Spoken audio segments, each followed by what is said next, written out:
Leslie Nielsen is somebody who a fantastic person at these spoof movies. I mean, I feel like he's the one. He's like, I was doing a couple hours of research over there. I was wondering if Dan knows anything about nipple nudes because I'm hearing some shit. Nipple news. They painted their invisible boat black. It's like now people can see it. They're not supposed to see it. It's an invisible boat. Happened in the 90s. Did you know August 21st is World Senior Citizens Day? So they're celebrating us now, finally. Finally a day for us, Steve. Are we there yet? We're there now? I feel like it, we're aging well, but we're about to be able to get some more discounts on stuff. I know that. Those AARP signups are definitely coming in the mail more regularly. I will say that. Yeah, and it's not a mistake anymore. They're just getting you ready. That's what it feels like. Just lubing us up. Well, hey, back in the day, we were celebrating grumpy old people, Mathau, all the olds. The guy, what's his name from Rocky? Come on, Rocky, old bitch. That guy. Yeah, dude. Celebrate these old people. They deserve it. They made it. They're fucking it up a little bit. But you know what? Not the old people we like and want to celebrate.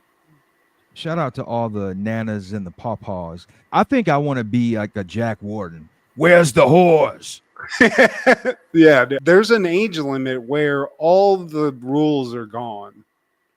Matt's gonna smoke some other stuff that he's never had before. He's gonna dig deep into the well of just drug experimentation and just straight up theft, Steve, because I'm not paying for a fucking grocery after I turn 65. I'll tell you that.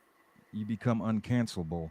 But speaking of senior citizens, one of my favorite senior citizens was Leslie Nielsen. And I know you saw the recent reboot with Liam Neeson and Pam.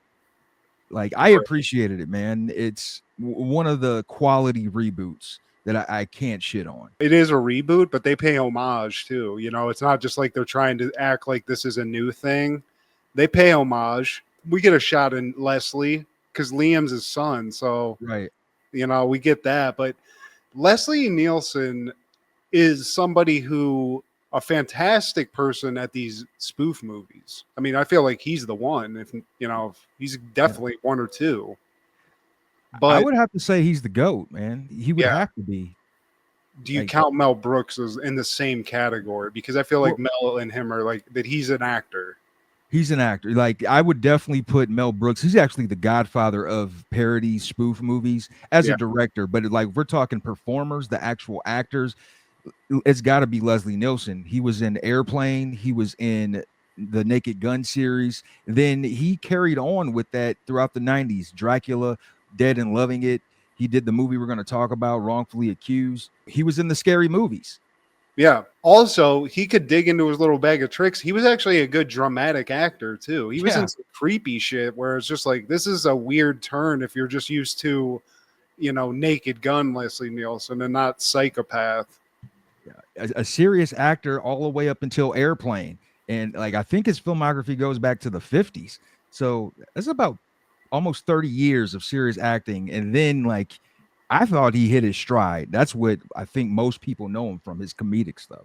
Yeah, I mean, that's where he got his wide audience. I mean, he never did anything dramatic where he was being widely recognized. But as soon as he flipped that switch into being funny spoof Leslie Nielsen, we all knew him. Anybody our age, you know who this dude is. I also want to call attention to a snafu in my research.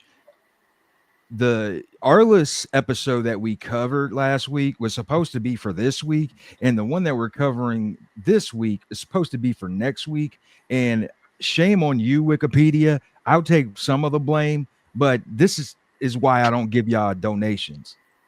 Thank you.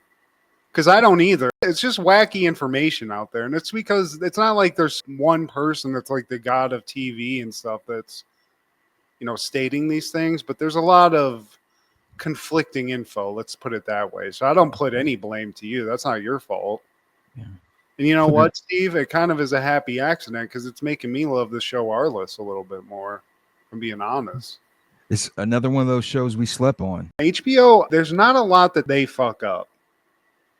You know, if they deem a show, whoever's the eye for talent, God forbid they ever lose that person. They're probably gone and there's somebody else. But it's a good habit to have of just knocking it out of the park. With the shows and the movies. Yeah. For real. And shout out Robert Wool, just real quick. Let's just give the Wool man a shout out. He needs it. This is Steve G and Mad G with Happened in the 90s, a show where we talk about what happened in the 90s. So get out your 8 heads in a duffel bag and your 8-ball in MJG. Because when I walk right through the door, walk right through the door. Hey, all right, wicked fine. I'm passing a stone. This is how I sing. Dude, is that fucking Perry Farrell, Steve? That's Perry Farrell with his freaky ass. I don't know. We can talk about Perry Farrell. I don't know. I don't get it, Steve. I don't either, but you know, it is I'm what glad. it is. Today, my friend, we're talking all things August 21st in the 90s. I must release you. Starting off in 1990, Jane's Addiction would release Ritual de la Habitual, and I rocks with these guys. Matthew thinks otherwise. Turd alert. It's not good, Steve. It's just not. Oh, you know, man. Chain Says was a thing. I bought into it. Dave Navarro, sure, he's cool. Perry Farrell, he looks like a ghoul. He looks like a butler from Addams Family if he was emo. I don't get it, Steve. I don't like it. I devoted the time to listen to this during a workout, and I feel like it hindered my progress, if I'm being honest with you. Just made It me didn't annoyed. flow? It No. didn't flow with the workout? Hell no. There ain't no rhythm to these songs. It's just this guy wailing into nothingness, Steve. It's just not- Okay, if we had to put a genre to this, what is this? Alt rock? Alt rock? Alt rock or rock? Sure. Okay. Dumpster fire, maybe. Yeah. But- Okay. You know, agree to disagree, Steve. Jane Says that's the pinnacle. That's where I'm going to. I don't get any of what's on this album. I didn't even get Jane Says. I didn't even get a hit. But when I walk right through the door, no, walk right through the door, no. Walk out the door, please. Well- Please, Jane.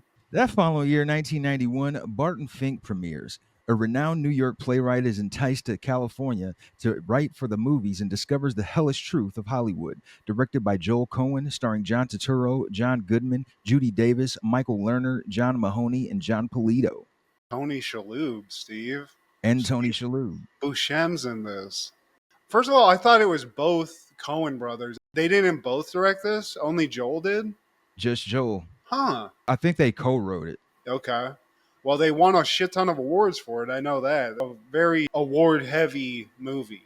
I feel like this is one of the big ones for the Coens. And already you can kind of see the main pieces in their upcoming works. You see Buscemi, you see Turturro, you see John Goodman, even John Polito. Just from those guys alone, you probably covering the whole Coen brother filmography. Yeah.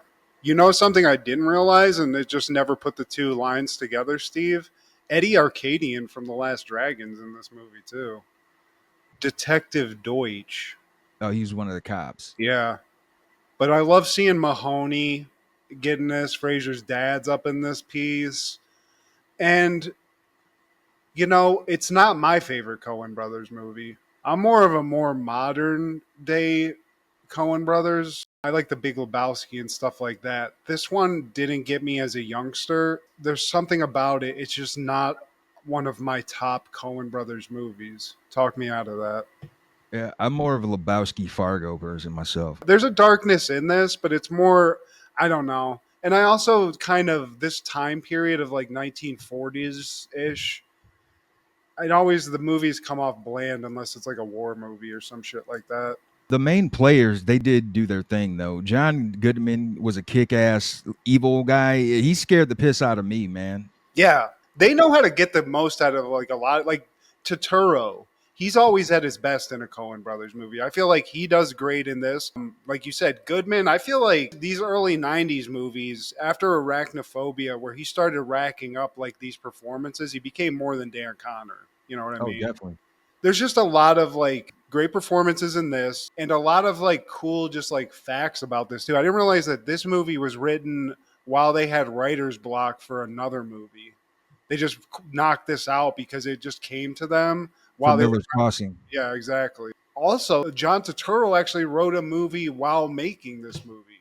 The script is called Romance and Cigarettes, and I thought that was pretty. There's a lot of creativity on the set, obviously.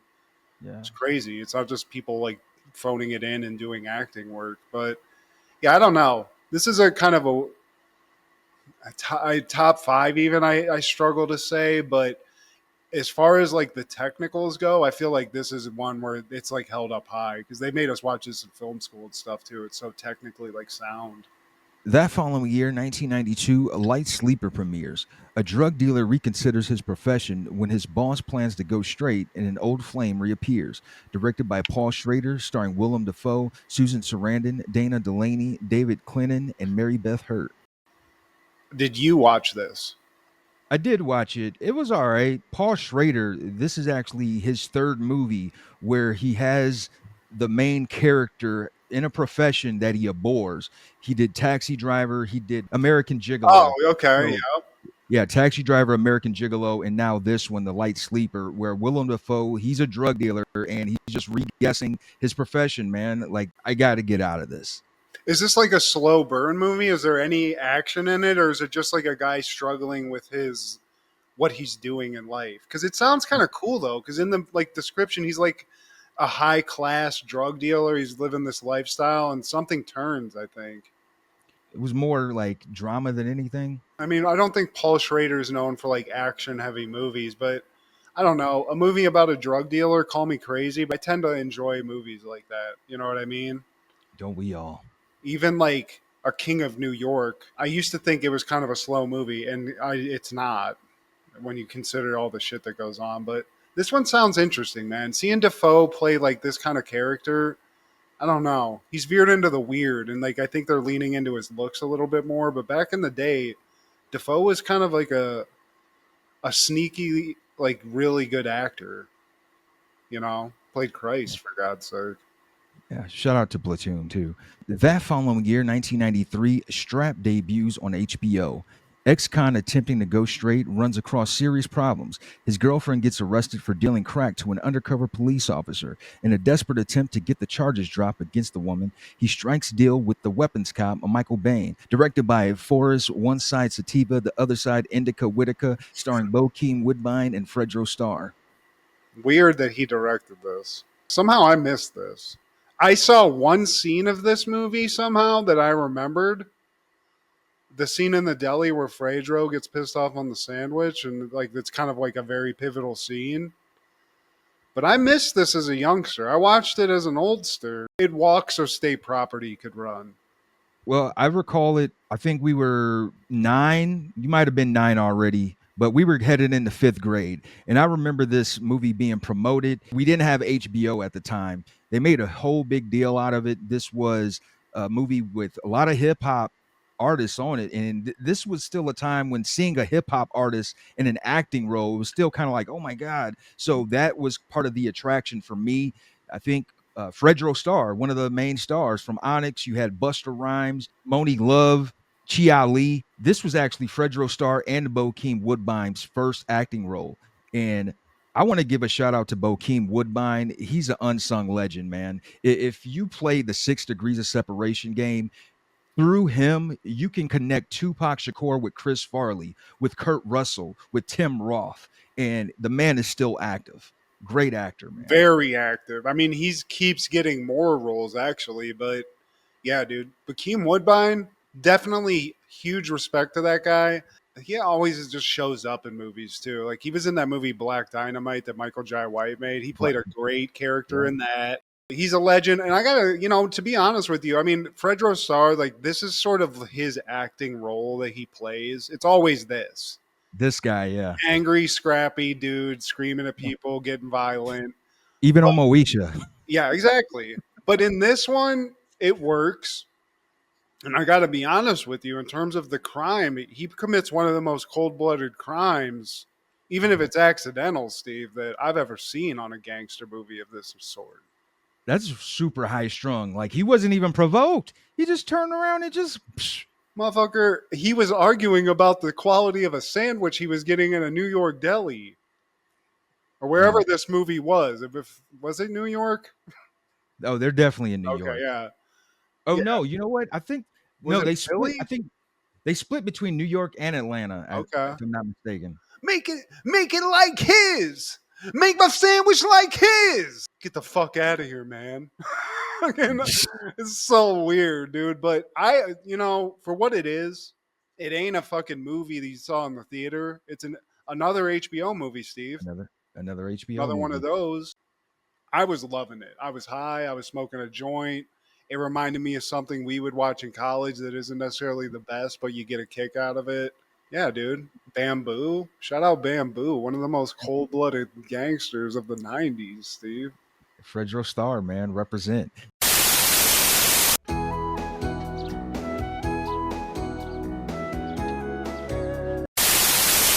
In 1996, Arliss is airing Season 1, Episode 3, Athletes Are Role Models. Arliss loses a huge endorsement deal when a squeaky-clean client gets involved in a scandal. Hilarity ensues. Yeah, dude, because back in the day, athletes weren't role models, Steve. They were heroes.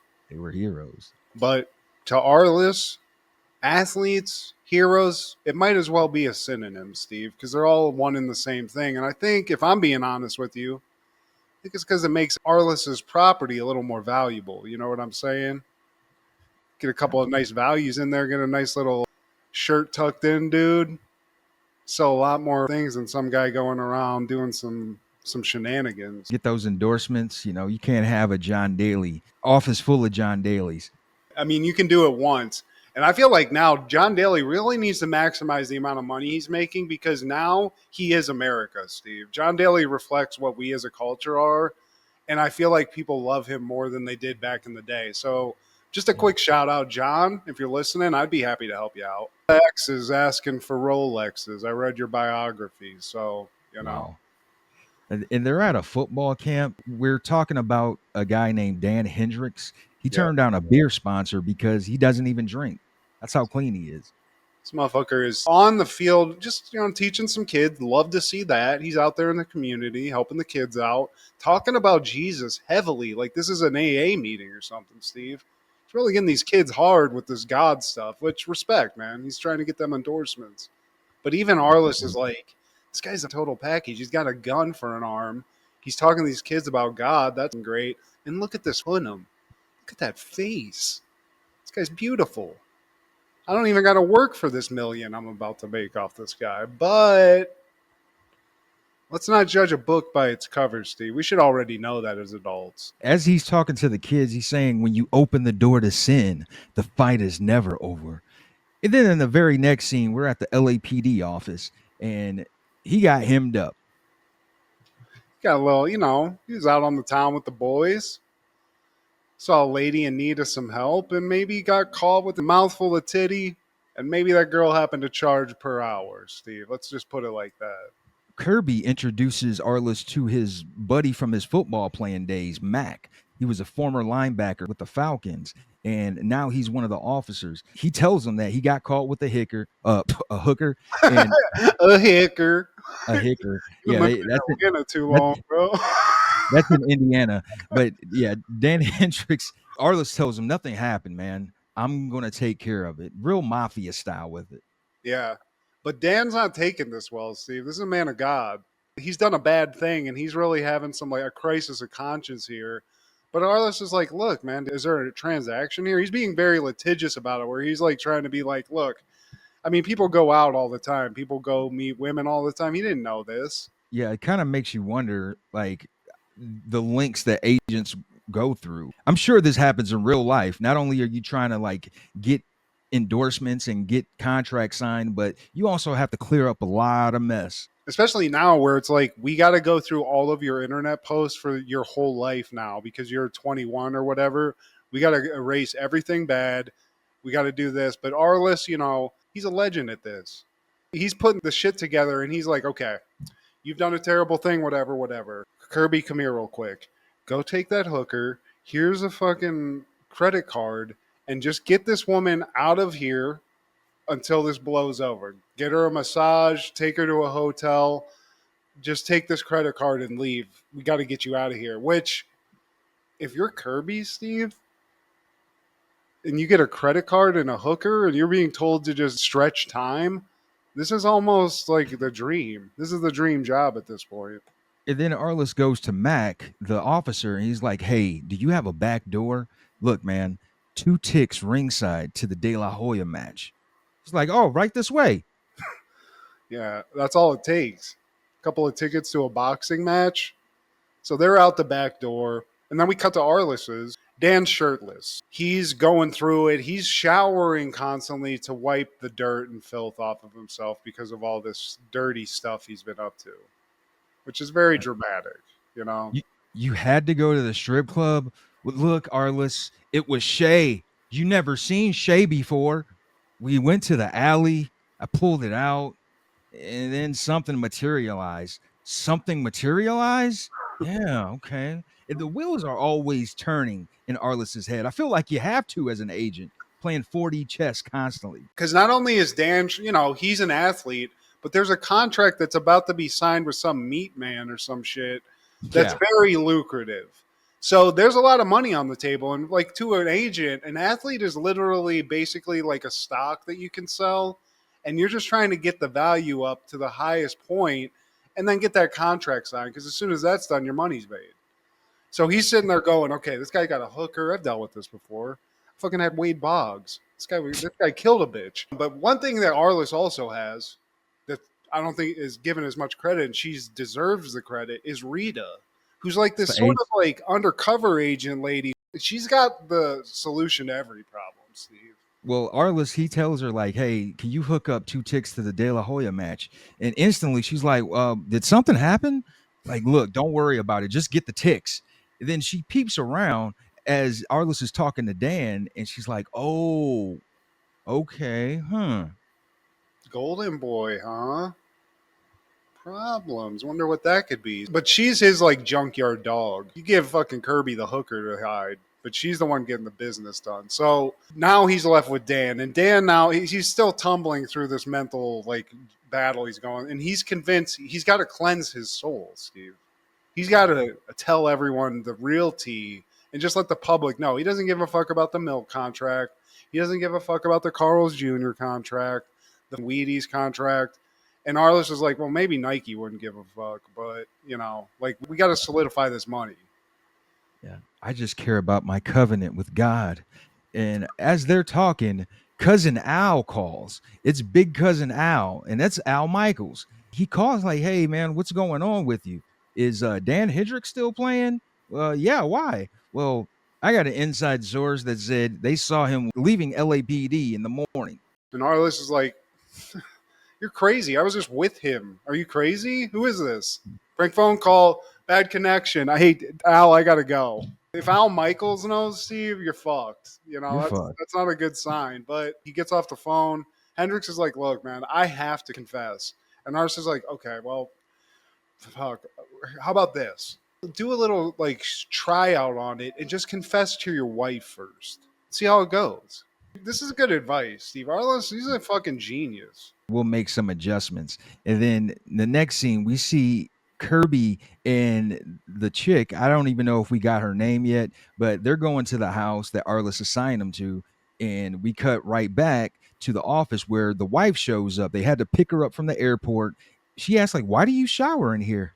Because I'm dirty, honey. I'm really dirty. What do you mean, honey? Arliss and Rita are just like on the sidelines. They might as well have popcorn because they're like, oh, fuck. And Arliss is like, hey, man, Rita, leave. I'm going to sit here and watch this. The way he put it, I need to start using that because he was like, hey, close the door with you on the other side. That's fucking baller. That's a bar. I need to get that. As Rita leaves, Cousin Al calls again, Steve, because he's on the fucking tip. And he's like, look, got a couple of reports here at a Nipples Nudes or whatever whatever the seedy strip club is. He's like, I was doing a couple hours of research over there. I was wondering if Dan knows anything about nipple nudes because I'm hearing some shit. Nipple news. How do you even put that on the side, Steve? Like the city, how are they allowing this? Arliss is on the other side of the door, and the marriage, Steve, it's starting to look real rocky. But he's trying to chime in and just be like, look, this guy's a stand-up guy, right? We all make mistakes. He's trying to plead with her. She's just like, Dan, get your hands off me. I think I need to go pray. Well, can I pray with you? Like, no, you have that evil aura. Why don't you shower again and just fucking clean yourself up before the meat guy gets here? Yeah, it is. The meat guy. And then we cut back to Kirby.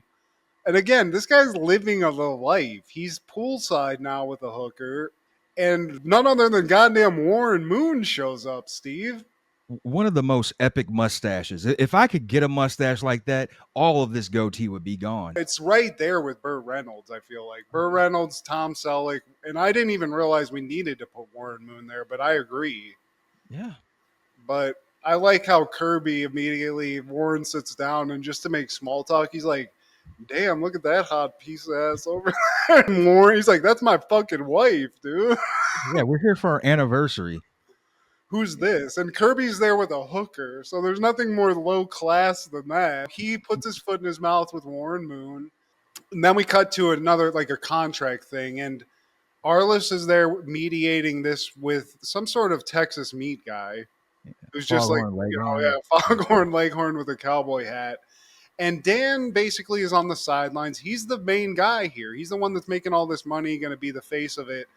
But he's going through some things, Steve. And it looks like he's about to kill himself. I found it funny that the Jerry Jones cat, he said some contradictory things when he was like, we want Dan on camera with a bunch of meat stuffed down his mouth. Now, make everybody forget about that sissy milk campaign that you do for those fairy dairies. Yeah, he goes heavy into the fucking. But He's a pretty he's a Texas billionaire, Steve. I mean, we all know, he's not on the right side of history. But in this whole conversation, Steve, Arliss is just trying to get a deal signed, right? Yeah. But there's this weird contingency that for every touchdown Dan throws, the meat guy is going to give up some amount of money, I think, to a charity, if I'm not mistaken. To a charity, yeah. But this meat guy doesn't like Arliss very much. So he's like, yeah, I'll do it, but you got to match it. And Arliss is just like, fuck. And now he's in his head like, this guy's going out buying fucking hookers. This thing could end at any moment. He's just trying to, it's like once the deal's signed, you can't take it back kind of thing. But Arliss will always find a way. Back to the wife, she's at church now. Rita, she's trying to console her, saying compared to our other clients, your husband is a saint. Trust me. He had to hide a hooker body the other day. Okay. We got Lawrence Taylor. You don't even want to know. Yeah, dude. We had to hide a lot of shit for that dude. And throughout that conversation, we keep cutting to Kirby, who's now almost in a Pretty Woman situation with this hooker, where shit's sort of now evening out. He's giving her a foot massage. He's talking about life, right? Just living it up, man. Drinking on some bubbly, sitting in the hot tub, and I think she's kind of throwing some flavor Kirby's way. He was like, you know what? It's just us two. Fuck it. I got a limitless credit card. Let's do it up. That's what I'm saying. This is like heaven. He's got a credit card and just his mission is to let this woman do whatever she wants. He's getting close to the G spot. Let's put it like that, Steve. He's getting right there. And cut to the negotiation, and Arliss is getting real close to that G spot. It's going great until the meat people start bringing up this morality clause in this contract, which has been ignored up until this point. Obviously, it's a little important with a guy who just got arrested for getting a hooker. But he's like, I think it's immoral that you're even asking this solid citizen to sign this. Dan, he's like, I can't sign it. This is wrong, Arliss. This is wrong. Even he agrees. And he just leaves. And Arliss even says this because he follows Dan out. And he's like, dude, you fucking rock that. There's nothing you could have said better than that. Even though it was Dan saying like, fuck this, right? Yeah, in general. Dan, he's out. He's like, Arliss, I don't give a fuck about. There's no deal. There You is can't no change deal. my mind. Yeah. The only deal that I have is with the Lord and Savior Jesus Christ, and I need to make that right. Then as they're talking, Arliss gets another phone call, and this time it's Kirby. And Kirby's like, hey man, so she is a he. Like, wait, what are you talking about? What am I talking about? He's a she man. She-Man. She's a bone smuggler. Are you sure? I felt it. Bro, I tripped in the hot tub. I tried to grab something to support myself, and I did. And let's just say I was well supported. Boss, you got to get me out of here. And as he gets off the phone, the wheel is always turning. It's like, hey, man, Dan, I just got to come clean with you. That hooker has a dick. Yeah. And now Dan's Christian brain's like, oh, gotta hide this. Gotta hide this new thing that I'm doing. So Arliss is like, yeah, man, like, fuck it. Tell everybody whatever you want, but make sure you tell them it was a dude. Yeah. You know? You might want to prepare that statement now. Now you're not just an adulterer, you're a deviant. Like, I'll be a piranha. Fucking dumbass athlete. It's pariah. But now that the possibility of the word getting out that Dan's into she-males, he's like, what do I need to say? I'm happy to say anything at this point. Fuck that. It's almost like prison where he's like, do you know what the fucking guys are going to say if they find out about this? He even tries to explain it through a Bible passage, but he knew it was bullshit, so he just cuts himself off. But that's great for Arliss, right? Yeah. But what's not great for Arliss is a little bit later when we cut to Dan's wife showing up. Rita's like, hey, what's up, new friend? Remember all those fun conversations we had about you just being cool about all this? She's like, nah, I want to talk to Arliss alone. Which that's not a good sign, right? That's terrible. She brings up the Bible, and she's like, do you familiar with Genesis? And Arliss is like, yeah, Phil Collins, dude, he's a fucking legend. Which album? And she's like, no, I'm talking about the book in the Bible, specifically how one should not shed light on other sins. And Arliss is like, hell yeah, like that's exactly what I was saying. That's dope. He's like, man, you're a great wife. And she's like, yeah, but actually, this is what I'm really saying. And this woman, she needs to be an agent, because what she does say is she's like, yeah, that's fine. I'm willing to overlook that. But Dan's about to make, what, $60 million in a new contract soon? And Arliss is like, yeah, or something like that. He's like, yeah, I can actually get him more than that. And she's like, okay, that's good. Well, in a year, I'm going to reevaluate my contract with Dan. So if I want to, half of $60 million, that's nothing to scoff at. So, she basically lays that out to Arliss. And Arliss is like, okay, well, damn, can I hire you? Right. The ball's really in her court now. Yeah, dude. So the back dealings are settled. The They already deal's going signed to it. go through. It's signed. But now, all the particulars are going through, and Arliss is, I think, still trying to squirm his way out of that matching the donation thing. Yeah. But when they sign the shit, that the fucking cowboy guy's like, yeah, and Arliss is matching it. He said that. Al Michaels, he actually pulls up. He pops up on him, and he's like, look, man, so what's going on with Dan? Because I'm here to tell the tale if nobody else does. It was like, dude, what are you talking about? I was with them. And then Kirby shows up with the hooker who's now dressed as a man. Yeah. Toby from The Office. She just looks, she's fine, Steve. She's a dude now.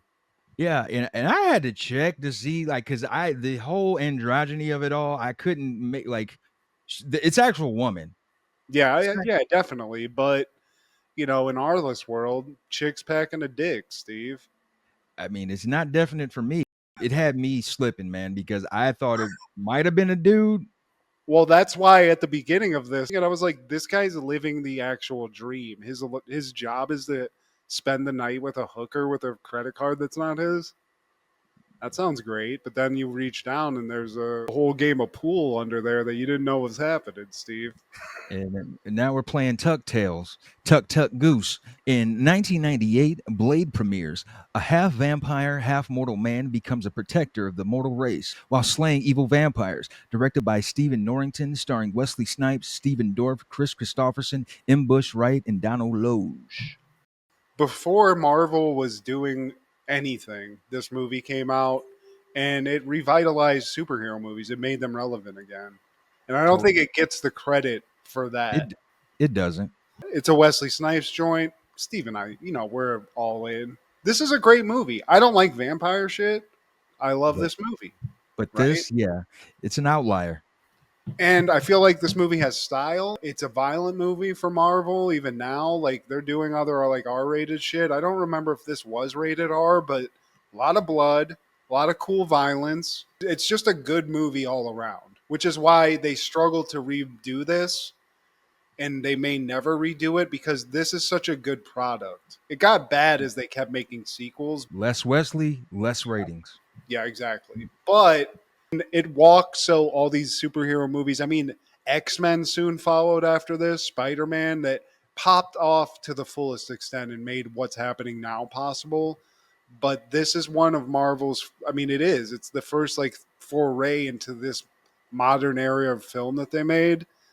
And they checked all the boxes for me. And another thing about this movie that I feel like a lot of people overlook is that Wesley looks the part.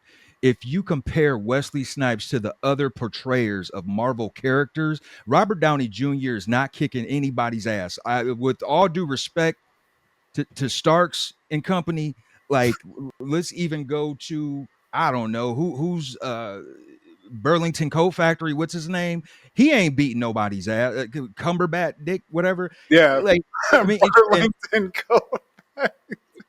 But shout out to Doctor Strange. But Wesley Snipes, he's actually about that life, man. He's on some Michael Jai White type shit. He's got black belts and he knows how to do the like. I'm probably sure he's done his stunts in this movie. He did, and he commits like in a way. I mean, not as much as Tom Cruise is now, but in that same like passionate way where he's like, I'm doing all the martial arts.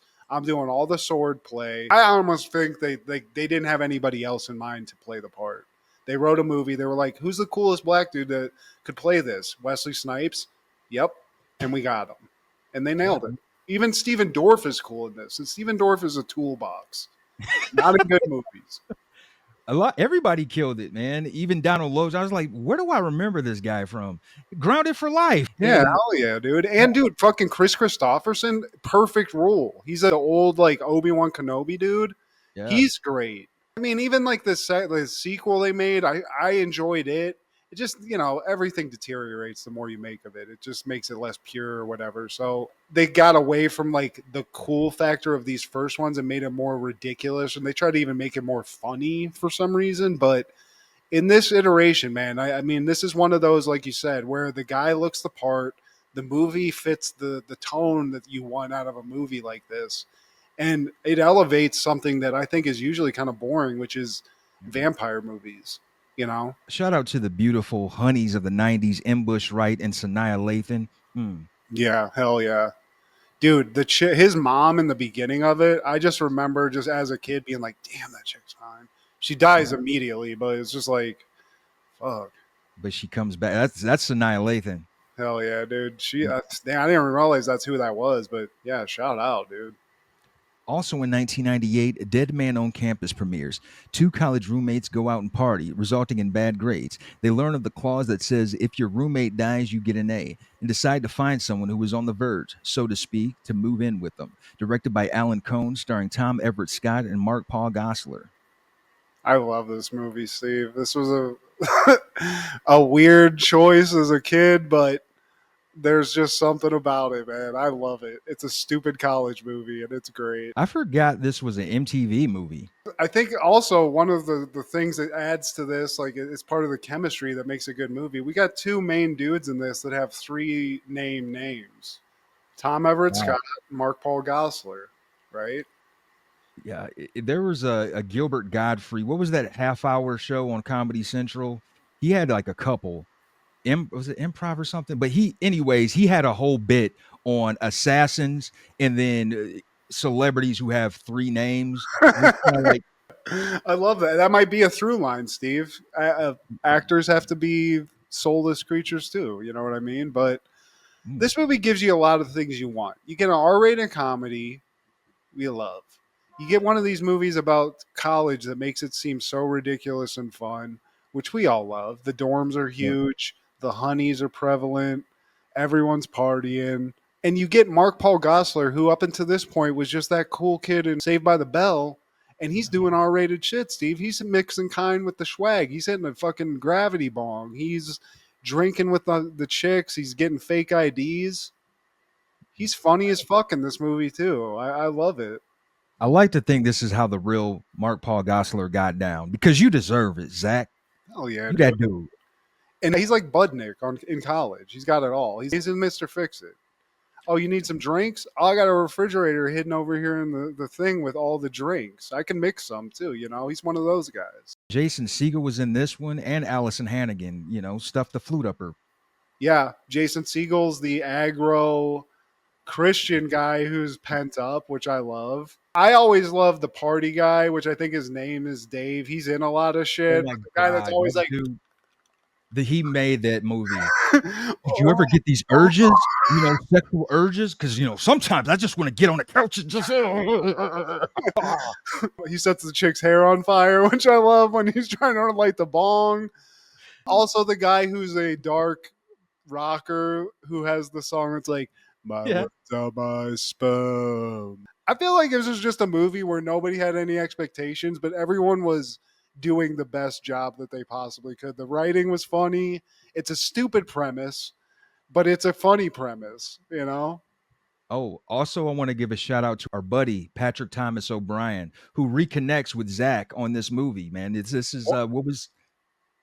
in this? He's in this movie. Damn, I didn't realize PTO was in. That even makes it even better. He plays a priest. Some people eat bugs. It's got the ridiculousness that you get in some movies where they just have quick cutaways of stuff. And it's basically broken up into sections where they're trying to basically audition people to move into their dorm that are suicidal. And then they're trying to push them over the edge. So there's different funny ones. There's the guy who's like a conspiracy theorist who's a germaphobe and stuff. That was hilarious. Yeah. Dirty. This is something I don't hear a lot of people talk about it. I think it wasn't really well known when it came out. And there was just a few of us smart people that caught on to it. And I'm out here saying Dead Man on Campus. I'm giving it a solid 8 out of 10, Steve. That's because we were the cool kids and the Sean of the world were the real tools. Yeah. But also in 1998, yeah, fuck you, dude. I hope I catch you picking up litter on the side of the road one day, and your mom's big tits make her fall down the stairs. She breaks her neck. And also in 1998, Wrongfully Accused premieres. Ryan Harrison is framed for murder and must prove himself innocent by finding a mysterious one-eyed, one-armed, one-legged man after escaping from a bus accident on the way to jail. Directed by Pat Proft, starring Leslie Nielsen, Richard Crenna, Kelly LeBrock, Sandra Bernhard, Michael York, and Melinda McGraw. Yeah, and this was basically like a spoof of the movie The Fugitive that was huge with Harrison Ford. We talked about him already, but Leslie Nielsen just knocking it out of the fucking park, Steve. And this is 98, so we're getting references. You're seeing it right behind you. We're getting all the movie references. And this one, I feel like, of all the movies he did of this nature, and I'm sure they all had a decent budget, this is late 90s when they're throwing money at anyone with a name. I feel like this is probably one of his bigger budgets he ever had to work with. Did you find the budget? Because I know they made $9.6 million in the box office. Well, whatever it was, dude. I just hesitate. Is it like an A movie? No, I don't think any of those kind of movies are, unless they're perfect, like Don't Be a Menace or something like that. But this is why I love spoof movies. It's always like pop culture heavy, funny little references, quick. You're laughing constantly to all these jokes. And it's why that new Naked Gun movie works so well, because that guy understood that. Yeah, know? it's a send up to all the greats, man. Like I'm glad they did it justice. And in this movie, man, you're gonna get vintage Leslie Nielsen. If you were a fan of any of his stuff, I don't think you'd be disappointed watching this because he's gonna do his thing. Yeah. Again, I don't think that anybody, I don't even know. I hate to say this. It's such a wide generalization, but it's got to be such a low percentage of people who have a bad opinion of Leslie Nielsen's movies because they're so goofy and fun for the most part. It's just like, you will laugh. Like, you can't help it. Yeah. I'll put Even money Mr. Magoo. Fuckers. There was where even then, Steve. I mean, I'm a pothead. If you give me enough pot, I'll laugh at any. Exactly. He's gonna make something funny at some point in the movie. Yeah, right. And in 1999, SpongeBob is airing season 1, episode 6, Mermaid Man and Barnacle Boy and Pickles. Mermaid Man and Barnacle Boy, the SpongeBob Patrick visit a retirement home. And then in Pickles, SpongeBob loses his confidence. Aww. I mean, Mermaid and Barnacle Boy, Steve, we get cameos from two comedy straight legends who I would think would even balk at doing some sort of shit like this, especially this late in their life. Yeah, that adds to their legacy, man. And have we hit the Ernest Borgnine sweet spot? You know, that's why I don't want to use sweet spot. I want to come up with another term because saying we hit Ernest Borgnine sweet spot, you know, Yeah, I don't even think he'd like that, Steve, in absentia. So we'll work on that. We'll work on the wording on it. But yeah, Steve, like right when this opens up, we get to meet these characters, Mermaid and Barnacle Boy. SpongeBob and Patrick are watching the show on TV, and it appears to be like the Adam West Batman of the SpongeBob era. Let's put it like that. Much. To them, Mermaid Man and Barnacle Boy is like how Bart Simpson is with Krusty the Clown. They're just gooing all over this. Like, oh my God, bring this show back. Where are these guys? Mermaid Man is probably out there just swinging dick. But they go outside. They decide to do a little cosplay. And coincidentally enough, their neighbor Squidward's out there. So he's in the thing now, and he's Reflecto, Steve. He doesn't know it. He doesn't give a fuck about it, but he's the guy. He's their arch nemesis. So they got to do their due diligence. They hone in on Squidward, and they get geeked up for action. They send a jellyfish his way, and it basically blocks his sunlight. Then it destroys his tent. Squidward's not getting any sunlight. So they run back in the house before he even gets to do anything. They're just like, what do you want? They fuck the vibe up. He's out there just trying to get some sun, right? And they're fucking with him. So he starts getting pissed off. He's like, look, guys, and they run away before he can say anything. But he goes up to their house that they're hiding in. And he's like, guys, what the fuck is going on here? What are you doing? And they tell him about Mermaid Man and Barnacle Boy. And he's like, hey, you guys realize that they actually live in this town. Those people are real. They live here in the retirement home. SpongeBob and Patrick are like, dude, they're fucking living here? Thinking that like the guys they watch on TV, they're just chilling at the retirement home, Steve. So they head to Shady Show's retirement home. It's just like, dude, I know Mermaid Man is undercover working on a case. Wait, what are you talking about? So they send them back to where they are, and they're watching TV. They're just like wetting their pants, like, oh my God, it's really them. Like, oh, got the suit on. They still wearing the gear, Steve. But even the guy that's working the desk is like, just don't. He's, you know, they're all excited. He's like, they're right here. Just don't yell too much, or he might get a little too excited. He might shit himself. And they ask, like, what do you want? Are you Mermaid Man and Barnacle Boy? Yeah, we used to be, but we're retired. But hold up, there's evil afoot. Evil? PTSD, Steve. Mermaid Man's dealing with some shit. He definitely goes back into some darker days. And just so we know who the cameos we're talking about, so we say them out loud, Mermaid Man is played by Ernest Borgnine, and Barnacle Boy is played by Tim Conway. And this is actually sort of alluding to a show they did together called McHale's Navy. In that, they kind of have reverse roles. So in this one, Borgnine's the boss guy. He's like Aquaman, basically. And Barnacle Boy's his ward, Steve. So evil's afoot, and Mermaid Man still's got the reflex to go crazy, but now he's an old man, so he just like goes into his dementia attack. And then SpongeBob and Patrick are kicked out of the place because basically they're just going in here and fucking with the elderly. And Patrick, he feels a certain way. He's kind of crushed. He's like, it's too bad they're old. But SpongeBob, Mr. Positivity, it's like, old people are the greatest. They're full of wisdom and experience. They're the greatest generation. And then actually, Steve, we get a cool cut to just a regular guy who I thought was Captain Steubing from The Love Boat. But if you caught it, that guy who had the captain's hat on, the white dude who gives the thumbs up, I think he's a security guard at Nickelodeon. So I thought that was just a fun little fact that I could throw in there. His name's Don Newhouse. So fun fact. I think Don, hopefully he's still with us. He appeared on some other Nickelodeon shows in the early aughts.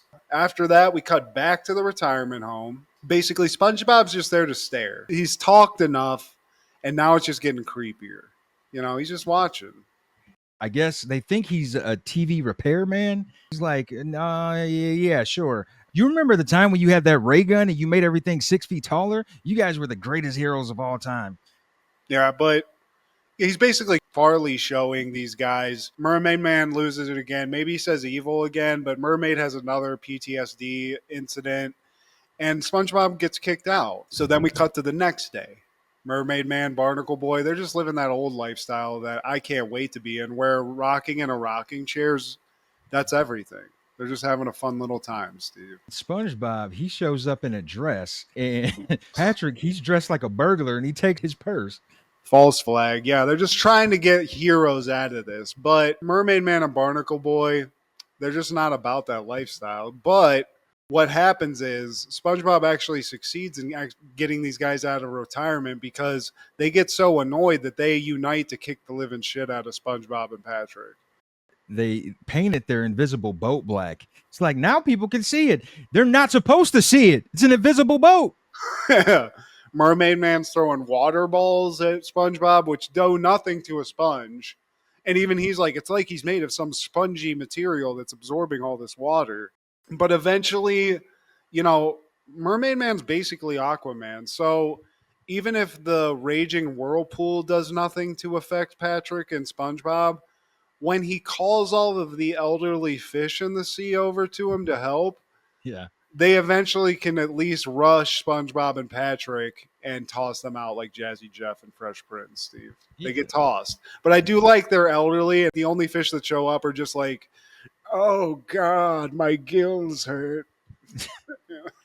We did it, you old kook.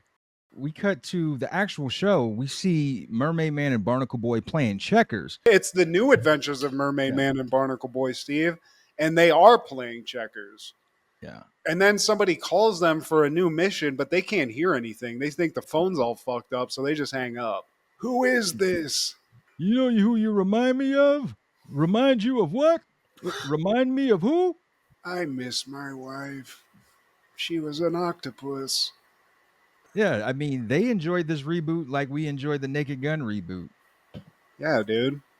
Shout out to some old heroes, dude. And shout out to Ernest Borgnine and Tim Conway for just doing some fun shit when they were old men. That's awesome. Tim Conway's a fellow BGSU alum, too. A Ziggy Zumba. I love that. That's a weird one, too. Tim Conway, because, I mean, he was just like he was too old for our generation to really appreciate that, you know? Yeah, man. The next vignette is Pickles.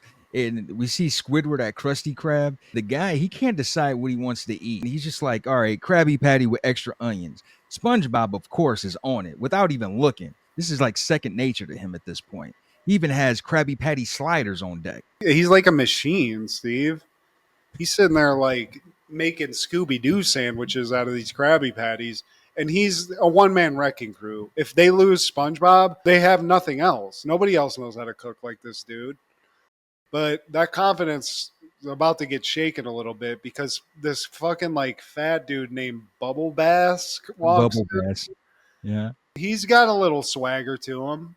I don't know if he's like the food review person or if he's there as like the local shit talker, but he's like, word on the street is you say you cook the best burger in town or whatever. SpongeBob's like, yeah, you want a Krabby Patty? Makes it.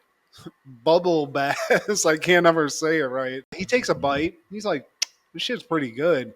But you forgot the fucking pickles, you bitch. The best there is. Mr. Krabs, the owner, he even lost $2 because he had that much confidence. He's like, SpongeBob, you can't mess this up. This starts rocking him, and SpongeBob tries to get like back on the grill, but the fact that he forgot it, he's rattled, Steve. He shook. He lost his mojo. And now he even puts a shoe in there, put some peanut butter and jelly in there, a ham sandwich. And it's like, no, dude, Mr. Krabs, he sees this. He's like, dude, you know what? Why don't you just take a day off and I'll have Squidward replace you? Yeah, but even SpongeBob is so out of sorts, he can't even remember the directions to get home. It's all fucked up. I'd actually maybe see if he could get some psychologically counseled stuff going on because he seems out of sorts. But I guess Squidward can man the for one day. So back at SpongeBob's house, he's just sitting there like, all right, you did this before, dude. Krabby Patty.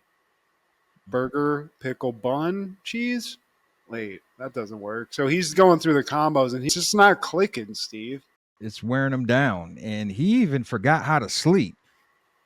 Yeah, he can't even make the bed, Steve. SpongeBob sheets mattress, that doesn't work. He's going through it, Steve. The next day hits, dude's got a 5 o'clock shadow and everything. He forgot how to turn off the alarm. So he's like, hey, Gary. Gary's not happy about it, but other people that aren't happy are people that are going to the Krabby Patty restaurant because Squidward's cooking, Steve, it ain't great. It's not great at all. He's burning the fuck out of the Krabby Patties. Shit's just not good, right? He's even throwing some crazy disrespect at some fat fucking people. They're like, I don't know. And he's like, well, what are you going to get, a salad? Yeah. It's like, is this fucking Dick's Last Resort? What is this? Yeah, the sarcasm I love. Then Mr. Krabs is like, I gotta get SpongeBob back. So he actually shows up to SpongeBob's house and the place is a mess. Then he sees SpongeBob with underwear on his head. It's like, dude, what the fuck is going on with you?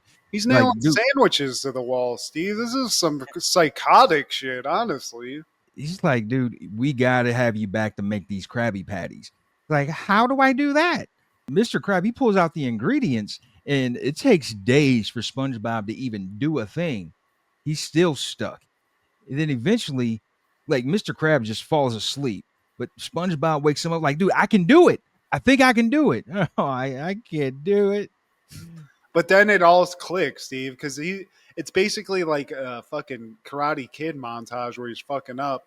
But at some point he gets pissed off and just like the machine clicks back into gear and he just makes a Krabby Patty off grip like he used to, like the good old days. And at that point, Mr. Krabs like, you're ready. And then next scene, he kicks Squidward out like, dude, this is my kitchen, dick nose. And they all see SpongeBob is back like, yes, dude, our guy, yeah.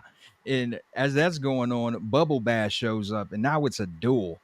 SpongeBob and Bubble Bash, they have a showdown like, give me a regular this time. Don't forget the pickles. SpongeBob had a couple of reservations about some shenanigans that might have happened the first time. So he cooks a burger, gives it to Bubble Bass. Once again, Bubble Bass is like, no fucking pickles, you bitch.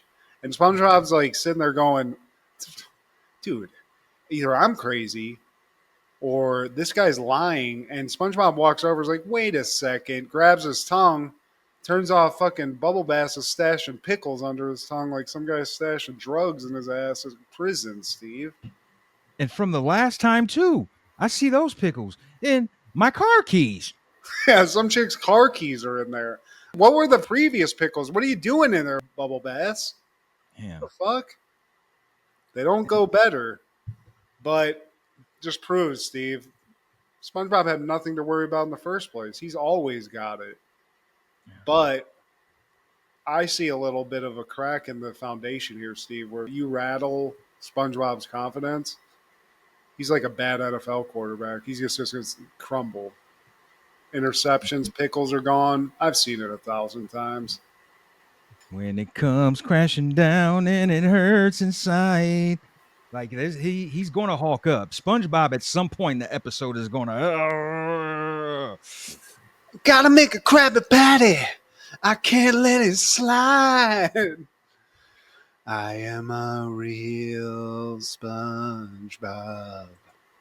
Yeah, dude. SpongeBob, man. I'd love a fucking nice Krabby Patty. I'm stoned enough. That just sounds delicious right now. I think Wendy's had a little deal with SpongeBob early, I think last year. You know, it tastes like a burger, like a Yeah. Wendy's burger, but they just had like some sponge. It's kind of like the whole what was the Keenan and Kel movie? Good burger. Good Burger with Arby's. They did the same thing. It's like, dude, it's a burger. Like there's no At least make the Mondo burger where it's fucking insane. You got the meat. orange soda. Like, all right, make that That's money. fucked up. You can't. That has to be in the contract. I feel like if I'm Nickelodeon, no orange soda. What the fuck am I doing anyway? Yeah, just getting that tag just to have a tag. That following year, in 1999, introducing Dorothy Dandridge debuts on HBO. Dorothy Dandridge's way to fame and fortune as a dancer, singer, and actress. Directed by Martha Coolidge, starring Halle Berry, Brent Spiner, Oba Babatunde, Loretta Devine, Cinda Williams, Latanya Richardson, and Tamara Taylor. I feel like this is when Halle Berry was really getting like that acting props. She was in a lot, but like this one, I mean, you're playing a real person. So when you knock it out of the park, I feel like people really up the respect level a little bit, you know? She actually won a Golden Globe for this, man. And if this was a movie that wasn't debuting on cable TV, I think she would have been nominated for an Oscar because she really did knock this out the park, man. I wasn't aware of Dorothy Dandridge, but ironically, her and Halle Berry were born in the same Cleveland hospital. And Oh, I wow. think That's crazy. yeah, and another parallel that they share was Dorothy Dandridge was nominated for her role in Cameron Jones for Best Actress. She didn't win, but Halle Berry, she was nominated and she did win. Brent Spiner, he did a great job. He plays her manager. That's Data from Star Trek. Oh, And yeah. Hell yeah, dude. and dude was loyal, man. Like, so I did my research on the real people, and the guy that Brent Spiner plays, he believed in her from day one, and he saw her go through the ups and downs. It's just like a terrible story, man. Dorothy Dandridge, she died at 42. She dealt with abandoning husbands, violent husbands. Like the father of her child, he abandoned her and went to Europe because they had a special needs kid who doesn't even recognize them as parents. They had like, I think it was some kind of form of autism where they were nonverbal, and she eventually had to give her daughter up for adoption. It was really sad, man. She died of, I think, accidental overdose. Oh, damn. I remember this being a big thing. Like this kind of, you know, maybe this was like when HBO was starting to get its props for the movies they were making, even if they were like cable TV movies. But I'm reading a cool fact about, which makes me love Halle Berry just even much more now, where I guess they were running over budget, and there's a scene at the end that's like a red carpet scene at the film's ending, and they weren't going to shoot it, so she just said, "Fuck it, I'm going to pay for it myself," so they could get it made. She did get reimbursed, Steve, but Halle came out of pocket to get this movie made. So that kind of shows you, I think it was probably very important to her anyway. Not my favorite musical type movie, but these type of movies, man, like when they nail it, I feel like this is one of those where they really nailed it. They got the right person. It seems almost serendipitous that they were born in the same Cleveland hospital. That's pretty like a cool backstory thing. And both gorgeous ladies. I mean, we already know about Halle Berry, but Dorothy Dandridge, she was that chick. She was the Pam Grier of her time, you could say. They must have really wanted her though, because they said that Whitney Houston, Janet Jackson, and somebody named Jasmine Guy were also considered for this same role. I don't know who Jasmine Guy is, but That's Whitley. oh, okay. Well, I mean, two huge fucking actual vocal artists who are beautiful women too. You'd think they might go for that more, but Halle Berry, dude, juggernaut. And Latanya Richardson, I knew that name sounded familiar. Like I looked her up, and that's Samuel Jackson's wife. Fun little thing of separation from Samuel. That's probably his whole life, Steve. You could mention anything. Yeah. And it's one separation from Samuel L. Jackson somehow. Just one, man. But yeah, it's a great movie available on YouTube. And I've said this before. If you want to see a HBO movie, most of them are on YouTube. Thank you, YouTube. You're so much more useful than the shitty products that Paramount Plus is giving us that suck functionally. So take some notes, guys. Yeah. And you also need to help us get more views, YouTube. I know y'all watching. Bitches. But any callbacks for this week? I just want to give a quick shout out to the rebirth of King of the Hill. I was hesitant, but I'm loving it, and I'm liking some of these things that I think are getting made by people our age with some real respect for the source material. And for anybody that was hesitant to check out the new King of the Hill, I say watch it. It's been fun so far. I think they're killing it. I agree, man. And the fact that they added Keith David, a legendary voice actor, I hope his character sticks around, but they really did it justice, man. They kind of picked up where they left off, add 20 years, I think they added to the ages, or, Bobby's 21 at this point. So, yeah. But they acknowledge the absence. They make a story out of the absence. The people that have died that aren't able to do the voices, they've had to replace some people, but given all that stuff and to me the immense fuck up ability of remaking something or rebooting something, maybe I shouldn't be surprised because it's Mike Judge and that guy tends to be a genius and make great stuff. But yeah, man, like I've been happily surprised about that. A couple things, Naked Gun included, where I was like, they're gonna fuck this up. I know they're gonna fuck this up, and they proved me wrong. I'm willing to admit that. dude, even in the promo, I had a feeling like this Naked Gun might actually be good.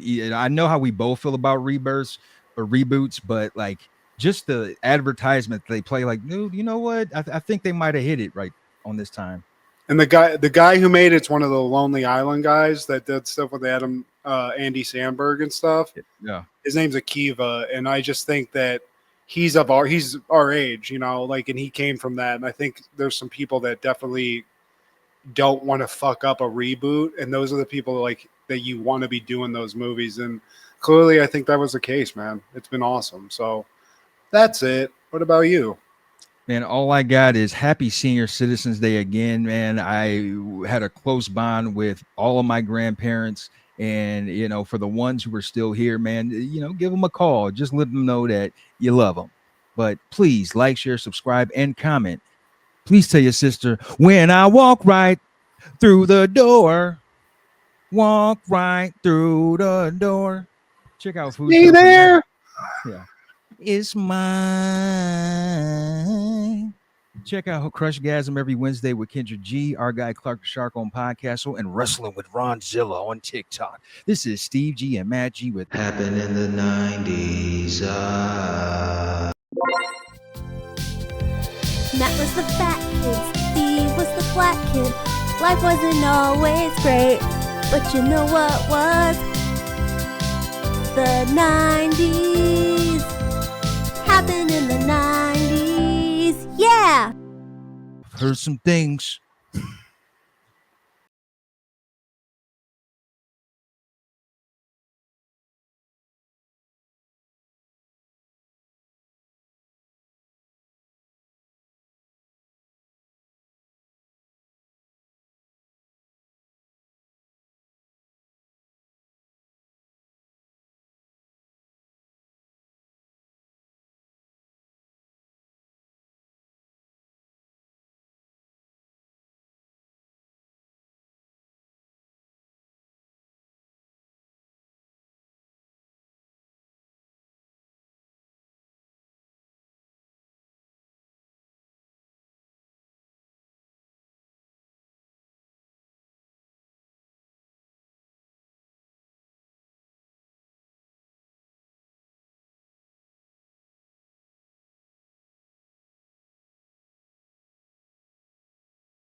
But any callbacks for this week?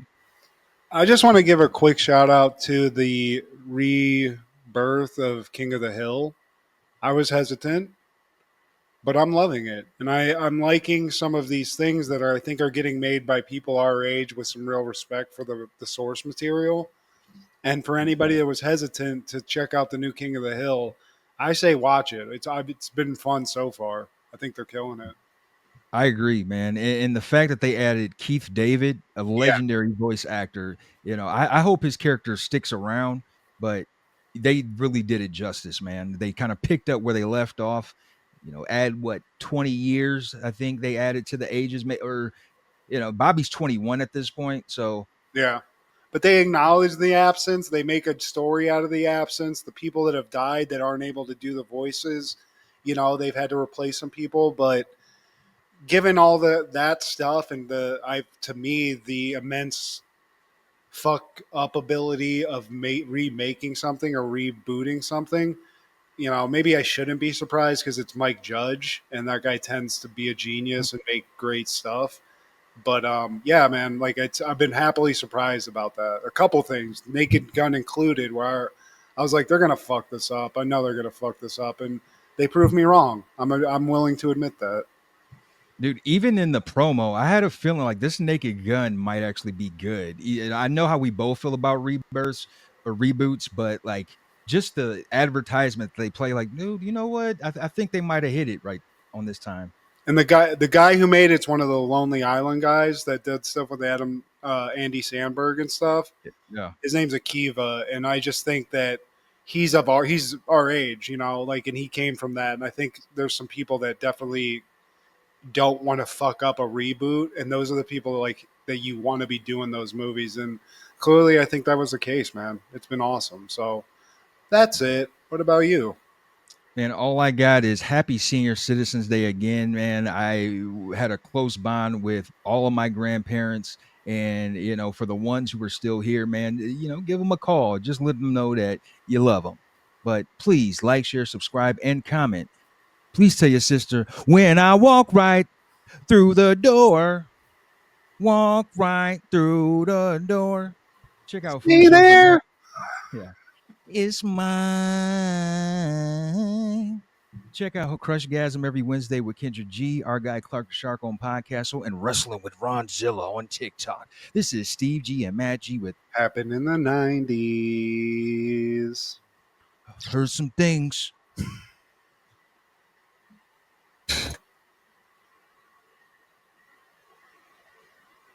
Nice.